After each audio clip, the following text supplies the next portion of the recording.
ভারত আমাদের শুল্ক দিয়ে হত্যা করছে এমন বিস্ফোরক মন্তব্য করেছেন মার্কিন প্রেসিডেন্ট ডোনাল্ড ট্রাম্প। যদিও সম্প্রতি ভারত ওয়াশিংটনকে জানিয়েছে আর কোনো শুল্ক আরোপ করবে না তারা, তবে দুই দেশের মধ্যে বাণিজ্য ও শুল্ক নীতি ঘিরে চলমান উত্তেজনার মধ্যেই ট্রাম্প এই মন্তব্য করেন। 2 সেপ্টেম্বর এক রেডিও শোতে দেওয়া সাক্ষাৎকারে ট্রাম্প বলেন, চীন আমাদের শুল্ক দিয়ে শেষ করে দিচ্ছে, ভারত আমাদের শুল্ক দিয়ে হত্যা করছে। ডোনাল্ড ট্রাম্প দাবি করেন, শুল্ক বিষয়ে বিশ্বের অন্য কারোর চেয়ে ভালো জানেন তিনি। যুক্তরাষ্ট্র ভারতের উপরে কর আরোপ করার পরই ভারত শুল্ক কমানো শুরু করেছে বলে দাবি করেন ডোনাল্ড ট্রাম্প। ভারতকে বিশ্বের সর্বোচ্চ শুল্ক আরোপকারী দেশ হিসেবেও উল্লেখ করেন তিনি।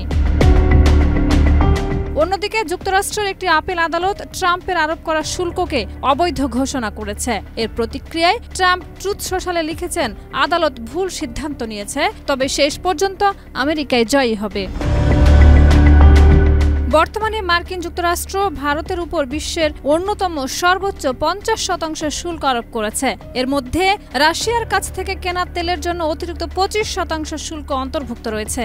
নয়াদিল্লি যুক্তরাষ্ট্রের এই পদক্ষেপকে অন্যায্য ও অযৌক্তিক বলে আখ্যা দিয়েছে। শাহিদা রুবি, মাই টিভি।